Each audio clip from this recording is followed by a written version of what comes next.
আজকের যারা নিজেদেরকে আলে বাইতের ভালোবাসার দাবিদার, বিশেষ করে ইসনা আশারিয়া যারা শিয়া, তারা যেই পরিমাণ বিদ্বেষ ওমর রাদিয়াল্লাহু তাআলা আনহুর প্রতি রাখে, আবু বকর রাদিয়াল্লাহু তাআলা আনহুর প্রতি রাখে, এবং আবু বকর রাদিয়াল্লাহু তাআলার মেয়ে আয়েশা রাদিয়াল্লাহু, আবু বকর রাদিয়াল্লাহু তাআলা আনহুর কন্যা আয়েশা রাদিয়াল্লাহু তাআলা আনহার প্রতি রাখে, এই বিদ্বেষ মাপার কোনো যন্ত্র দুনিয়াতে নাই, যেই চরম লেভেলের বিদ্বেষ তারা রাখে।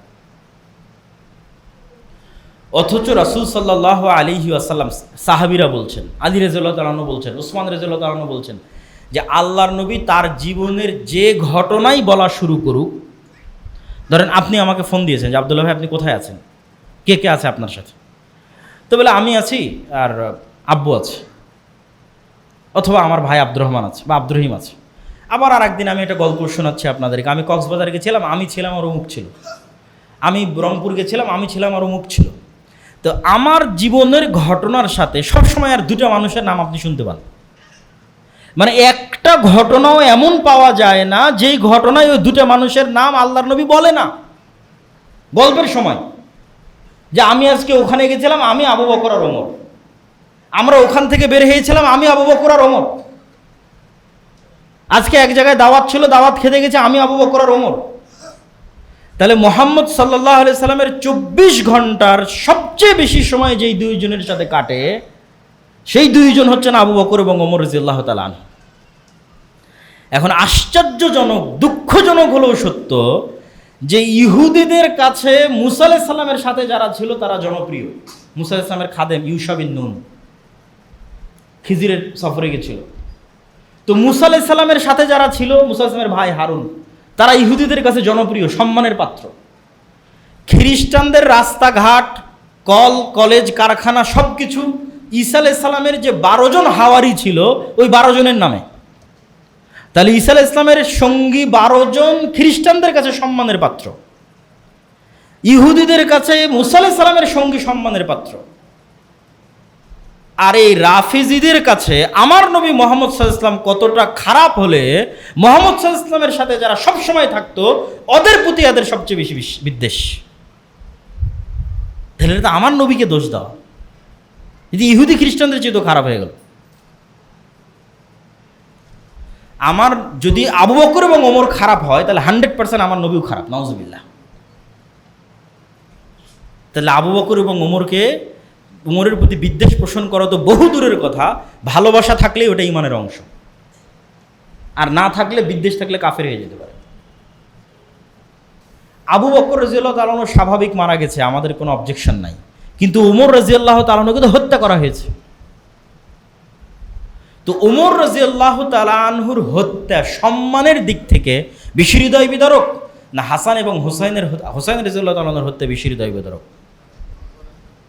2 নম্বর, উসমান রাদিয়াল্লাহু তাআলা আনহু কোরআন পাঠরত অবস্থায় সমগ্র মদিনা ঘেরাও করে কোরআন পাঠরত অবস্থায় তাকে হত্যা করা হয়েছে। তিনি হৃদয়ের আবেগ নিয়ে তার বাড়ির ছাদে দাঁড়িয়ে বলেছেন, মানুষেরা ওই কুয়ার পানি তোমরা আমাকে পান করতে দিচ্ছ না, যেই কুয়া আমি উসমান গনি আমার টাকা দিয়ে রাসূল সাল্লাল্লাহু আলাইহি ওয়াসাল্লামের যুগে কিনে দিয়েছি। ওই মসজিদে তোমরা আমাকে সালাত আদায় করতে যেতে দিচ্ছ না, যেই মসজিদ রাসূল সাল্লাল্লাহু আলাইহি ওয়াসাল্লামের সাথে আমরা তৈরি করেছি। তো উসমান রাদিয়াল্লাহু তাআলা আনহুকে যে কোরআন পাঠরত অবস্থায় হত্যা করা হলো, সম্মানের দিক থেকে উসমান রাদিয়াল্লাহু তাআলা আনহুর হত্যা বেশি হৃদয় বিদারক না হোসেন রাদিয়াল্লাহু তাআলা আনহুর হত্যা বেশি হৃদয় বিদারক? তো তাহলে উসমান রাদিয়াল্লাহু তাআলা আনহু কোন দিন মারা গেল, সেই দিনের শোক কোথায়? আমরা তো কেউ জানি না উসমান রাদিয়াল্লাহু তাআলা কবে মারা গেছে, ওই দিনের শোক তো কেউ পালন করে না। ওমর রাদিয়াল্লাহু তাআলা আনহু কবে মারা গেল, তাকে হত্যা করা হলো, ওই দিনের শোক কোথায়? সব বাদ দিলাম, মুহাম্মদ সাল্লাল্লাহু আলাইহি ওয়াসাল্লাম কোন দিন মারা গেল, সেই দিনের শোক কোথায়? তাহলে শোক পালনের একটা বিধিবিধান ইসলামে আছে। একটা স্বাভাবিক মানুষ মারা গেলে শোক 3 দিন, স্বামী মারা গেলে স্ত্রীর শোক 4 মাস 10 দিন, এর বাইরে শোক পালনের আর কোনো বিধান নাই। এই জন্য ইসলামে মুহাম্মদ সাল্লাল্লাহু আলাইহি ওয়াসাল্লাম কবে মারা গেছে ওই দিনে কোনো সাহাবী শোক পালন করেনি, ওমর কবে মারা গেছে এটা নিয়ে সাহাবীরা শোক করেনি, ওই দিনকে উদযাপন হয়নি। এটা ইসলামের মধ্যেই নাই এই সিস্টেম। তারপরের যেটা পয়েন্ট সেটা হচ্ছে যে আলে বাইতের প্রতি ভালোবাসা। আলে বাইত মানে আল্লাহর নবীর পরিবার পরিজন, আত্মীয় স্বজনের প্রতি ভালোবাসা। এটা ইসলামের পাঠ। না হলে আমরা দরুদ শরীফে এই দোয়া পড়তাম না যে আল্লাহুম্মা সাল্লি আলা মুহাম্মাদিন ওয়া আলা আলি মুহাম্মাদ কামা সাল্লাইতা আলা ইব্রাহিম ওয়া আলা আলি ইব্রাহিম ইন্নাকা হামিদুম মাজিদ। আল্লাহ ইব্রাহিমের পরিবারের উপর যেমন দয়া রহমত বর্ষণ করেছেন, ওই রকম দয়া রহমত বর্ষণ করেন আমার নবী মুহাম্মদ সাল্লাল্লাহু আলাইহি ওয়াসাল্লামের পরিবারের উপর। তো এটা তো আল্লাহ নবীর পরিবারের উপর ভালোবাসা থেকে আমরা দরুদ পাঠ করি। কিন্তু আল্লাহর নবীর পরিবার মানে নট অনলি হুসাইন রাদিয়াল্লাহু তাআলা আনহু। কেন নট অনলি হুসাইন? আপনাকে মিলিয়ে দিই। হুসাইন রাদিয়াল্লাহু তাআলা আনহু যদি আল্লাহর নবীর কন্যার সন্তান হওয়ার কারণে আলে বাইতের অংশ হয়, অথবা আলী রাদিয়াল্লাহু তাআলা আনহু যদি আল্লাহর নবীর কন্যাকে বিবাহ করার কারণে আলে বাইতের অংশ হয়, তাহলে উসমান রাদিয়াল্লাহু তাআলা আনহু আল্লাহর নবীর একটা নয় দুইটা কন্যাকে বিবাহ করেছেন, উম্মে কুলসুম এবং রোকাইয়া, একজনের মৃত্যুর পর আরেকজনকে। তাহলে ফাতেমার হাজব্যান্ড, ফাতেমা রাদিয়াল্লাহু তাআলা আনহার স্বামী, ফাতেমার স্বামী হওয়ার কারণে যদি ভালোবাসার পাত্র হয়, একই কারণে আল্লাহর নবীর দুই কন্যার স্বামী হওয়ার পরেও উসমান কেন ঘৃণার পাত্র হবে? নাউজুবিল্লাহ। তাহলে এটা আলে বাইতের প্রতি ভালোবাসা নয়, এটা পলিটিক্স। আলে বাইতের প্রতি ভালোবাসা হলে এক মেয়েকে বিবাহ করেছে আলী রাদিয়াল্লাহু তাআলা, দুই মেয়েকে বিবাহ করেছে উসমান রাদিয়াল্লাহু তাআলা। ধরলাম যে আলী রাদিয়াল্লাহু তাআলা আনহু রাসূল সাল্লাল্লাহু আলাইহি ওয়াসাল্লামের আপন চাচার ছেলে, রাসূল সাল্লাল্লাহু আপন চাচা আবু তালেব, তার ছেলে আলী। তাহলে রাসূল সাল্লাল্লাহু আলাইহি ওয়াসাল্লামের চাচা তো ভাই হওয়ার কারণে যদি আলী রাদিয়াল্লাহু তাআলা আনহু ভালোবাসার পাত্র হয়, তো রাসূল সাল্লাল্লাহু আলাইহি ওয়াসাল্লামের কি আর চাচা ছিল না? হামজা ইবনে আব্দুল মুত্তালিব, আব্বাস ইবনে আব্দুল মুত্তালিব, আব্বাস ইবনে আব্দুল মুত্তালিবের ছেলে আব্দুল্লাহ বিন আব্বাস হাজার হাজার হাদিস বর্ণনা করেছে। তাহলে আপনি একই সময়ে আলী ইবনে আবি তালেবের প্রতি ভালোবাসা রাখবেন আর আব্বাস ইবনে আব্দুল মুত্তালিবের প্রতি বিদ্বেষ রাখবেন, তাহলে এটা আলে বাইতের প্রতি ভালোবাসা নয়। ডাল মে কুচ কালা হয়, এখানে অন্য কোনো প্রবলেম আছে, অন্য কোনো সমস্যা আছে। আর বড় বড় আলেম ওলামা সবাই একমত, কেননা এই বিষয়ে কোরআনের আয়াত সরাসরি অবতীর্ণ হয়েছে যে রাসূল সাল্লাল্লাহু আলাইহি ওয়াসাল্লামের স্ত্রীরাও আলে বাইতের অংশ। সূরা আহজাবের মধ্যে আল্লাহ বলছেন, ইয়া নিসা আন-নবী লাস্তুন্না কা আহাদিম মিনান নিসা, হে নবীর স্ত্রীগণ তোমরা অন্য মহিলাদের মতো নও। বলতে বলতে সবশেষে বলছেন যে আহলাল বাইত, তোমরা হচ্ছে আহলে বাইতের অংশ, মানে রাসূল সাল্লাল্লাহু আলাইহি ওয়াসাল্লামের পরিবারের অংশ। তা রাসূল সাল্লাল্লাহু আলাইহি ওয়াসাল্লামের স্ত্রীরা যদি আলে বাইতের অংশ হয়, তাহলে রাসূল সাল্লাল্লাহু আলাইহি ওয়াসাল্লামের কন্যা আপনার কাছে ভালোবাসার পাত্র ফাতেমা রাদিয়াল্লাহু তাআলা আনহা, তার ছেলে মেয়ে হাসান হোসেন ভালোবাসার পাত্র, কিন্তু আল্লাহর নবী যাকে ভালোবাসেন আয়েশা রাদিয়াল্লাহু তাআলা আনহা, তিনি আপনার কাছে ঘৃণার পাত্র। তাহলে তো আপনি আলে বাইতের প্রতি ভালোবাসা রাখেন না। আয়েশা রাদিয়াল্লাহু তাআলা আনহা আল্লাহর নবীর স্ত্রী, তিনিও আলে বাইতের অংশ। তাহলে ফাতেমাকে ভালোবাসলে আয়েশাকে কেমনে ঘৃণা করতে পারেন? শুধু তাই নয়, তো এবার আমরা চলে আসি যেটা আমরা বারবার বলছিলাম যে কি পলিটিক্স, যেই পলিটিক্সের কারণে শুধু হুসাইন রাদিয়াল্লাহু তাআলা আনহু এবং তার ছেলে মেয়েদের নিয়ে আমি ব্যস্ত হয়ে গেলাম, এমনকি হাসান রাদিয়াল্লাহু তাআলা আনহুকে অতটা গুরুত্ব দিলাম না। এই পলিটিক্সটা হচ্ছে পারস্য বা ফুরস, এরা আগে থেকেই জাতিগতভাবে তাদের নিজেদেরকে একটু আলাদা চিন্তা করে। এই জন্য ইসলাম যত জায়গায় প্রবেশ করেছে সব জায়গায় ইসলামের কারণে ভাষা পর্যন্ত মানুষের চেঞ্জ হয়ে গেছে। কোথায় স্পেনের মানুষের কোনোদিন ভাষা আরবি ছিল না, কিন্তু ইসলাম যখন ওখানে ঢুকেছে মানুষরা নিজের ভাষা ভুলে গেছে, আরবি সবাই শিখে গেছে। প্রথম যেখানে ইসলামের ভাষা গ্রহণ করেনি এটা হচ্ছে ফুরস, পারস্যরা, আজকের যেটা ইরান। ফার্সি ভাষার যে ইতিহাস এবং ঐতিহ্য, তো এই পারস্য সাম্রাজ্যের পুরো পতন হয় ওমর রাদিয়াল্লাহু তাআলা আনহুর হাতে। আর এই পারস্য সম্রাটের কোনো একজন কন্যা যুদ্ধ বিজয়ের পর ওমর রাদিয়াল্লাহু তাআলা আনহু নিজে হুসাইন রাদিয়াল্লাহু তাআলা আনহুর সাথে বিবাহ দেন। এই লিঙ্কটা ওরা ঐতিহ্য হিসেবে ধারণ করেছে যে আমাদের পারস্য সাম্রাজ্যের যে ইতিহাস, এই ইতিহাসের একটা পার্ট হুসাইন রাদিয়াল্লাহু তাআলা আনহুর সাথে কানেক্ট হয়ে গেছে। ফলত হুসাইন রাদিয়াল্লাহু তাআলা আনহুকে সম্মান করা, গ্লোরিফাই করা, দ্যাট মিনস আমরা আমাদের অতীত পারস্য সাম্রাজ্যকে গ্লোরিফাই করতেছি।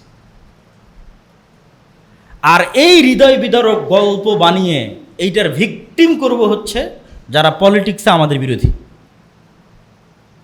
তাদেরকে ভিকটিম করব। আয়েশা রাদিয়াল্লাহু তাআলা আনহা, ওমর রাদিয়াল্লাহু তাআলা আনহু, ওসমান রাদিয়াল্লাহু তাআলা আনহু আলে বাইতের কারণে নয়, কেন আমি আগেই প্রমাণ দিয়েছি এনারা সবাই আলে বাইতের অংশ। এবং যাকে নিয়ে সবচেয়ে বেশি মতবিরোধ তার বিষয়ে একটা আশ্চর্যজনক তথ্য দিই। মুআবিয়া রাদিয়াল্লাহু তাআলা আনহু তো সাহাবী। মুআবিয়া রাদিয়াল্লাহু তাআলা আনহুর পিতা আবু সুফিয়ান সাহাবী। এইটা ঠিক যে আবু সুফিয়ান রাদিয়াল্লাহু তাআলা আনহু মক্কা বিজয়ের পূর্ব পর্যন্ত মক্কার কুরাইশদের সর্দার, বদরের যুদ্ধে আল্লাহর নবীর বিরুদ্ধে, উহুদের যুদ্ধে আল্লাহর নবীর বিরুদ্ধে নেতৃত্বে, খন্দকের যুদ্ধে আল্লাহর নবীর বিরুদ্ধে নেতৃত্বে, মানে মক্কার কুরাইশদের আবু জাহালের পরে সবচেয়ে বড় সর্দারের একজন আবু সুফিয়ান রাদিয়াল্লাহু তাআলা আনহু। কিন্তু মক্কা বিজয়ের সময় তিনি ইসলাম গ্রহণ করেন। তো এইটার কারণে কি তার প্রতি কোনো অসম্মান, তার প্রতি কোনো দোষ ত্রুটি দেওয়ার সুযোগ আছে কি না, এই প্রশ্নের উত্তর হচ্ছে যত সাহাবী ইসলাম গ্রহণ করেছে এরা সবাই আগে কোনো না কোনোভাবে মুহাম্মদ সাল্লাল্লাহু আলাইহি ওয়াসাল্লামের শত্রু ছিল। ওমর রাদিয়াল্লাহু তাআলা নিজেই ছিল, খালিদ বিন ওয়ালিদ নিজেই ছিল, আমর ইবনুল আস নিজেই ছিল। খালিদ বিন ওয়ালিদ আর আমর ইবনুল আস তো গোটা মুসলিম বিশ্ব বিজয় করেছে। তো ওই খালিদ বিন ওয়ালিদ তো মুহাম্মদ সাল্লাল্লাহু আলাইহি ওয়াসাল্লামের শত্রু ছিল। তা যেহেতু মুহাম্মদ সাল্লাল্লাহু আলাইহি ওয়াসাল্লাম সত্যের দাওয়াত নিয়ে এসেছে, প্রথমে তো মানুষ শত্রুতা করবেই। না হলে আবু জাহালের ছেলে ইকরিমা, তাকে কি করবেন আপনি, কি বলবেন?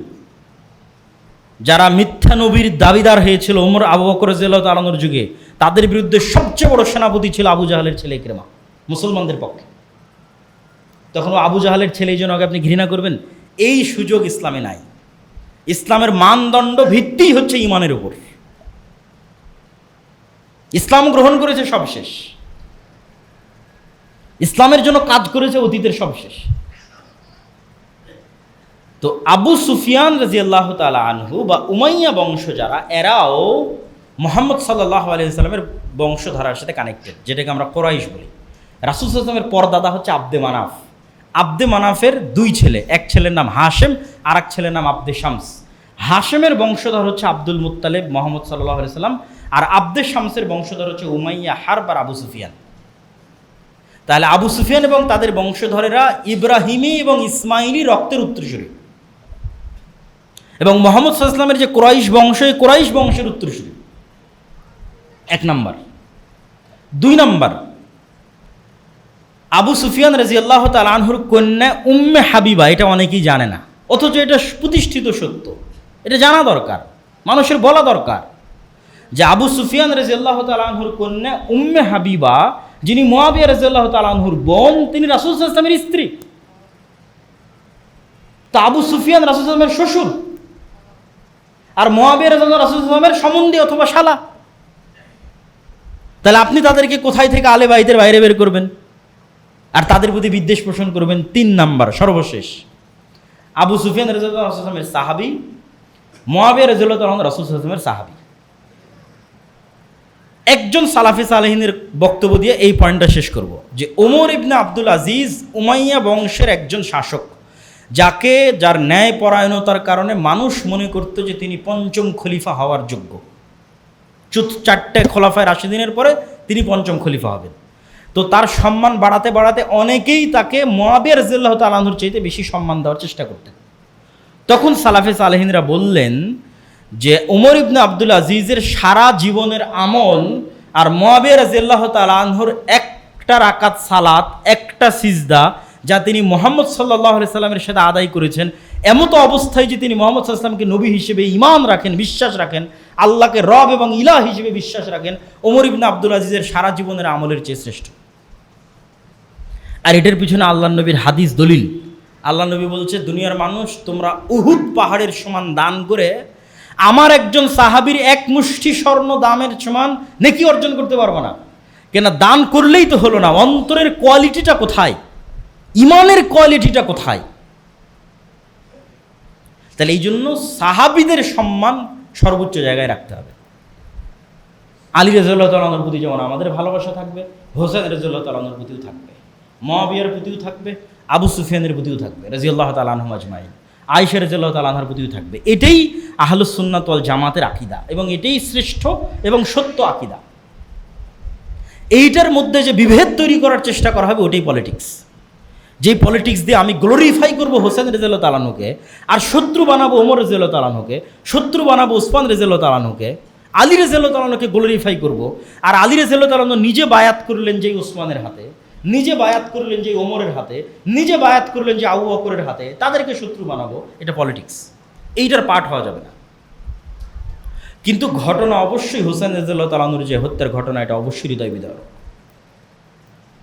এবং কষ্টদায়ক, কিন্তু ওইটার শোক হিসেবে উদযাপনের সুযোগ ইসলামে নাই।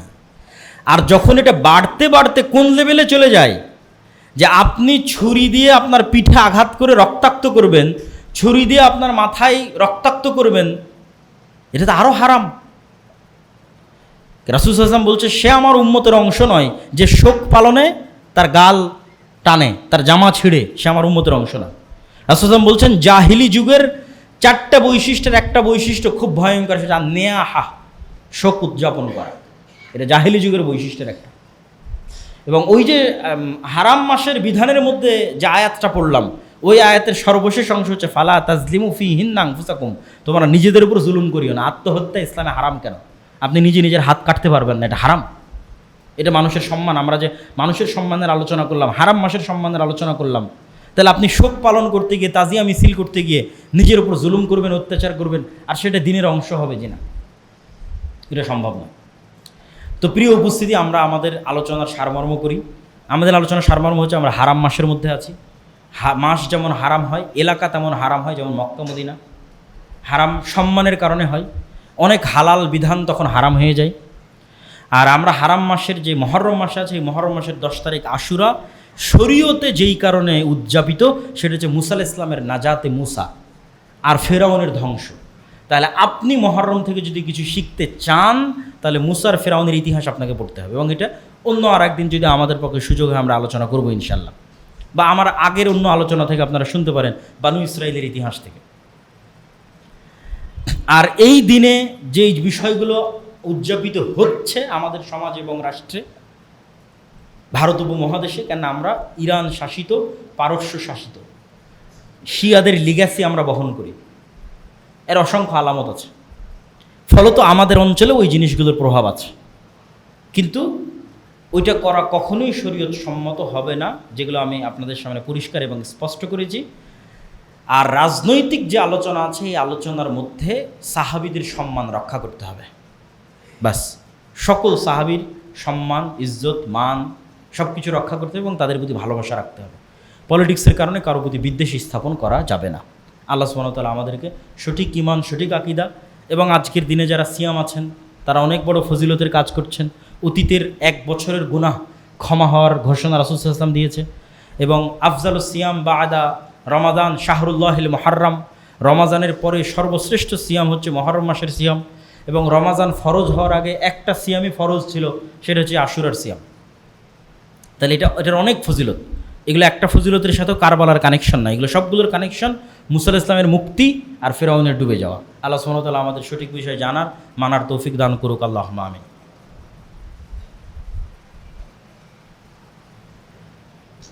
আলহামদুলিল্লাহি ওয়াহদা ওয়াসসালাতু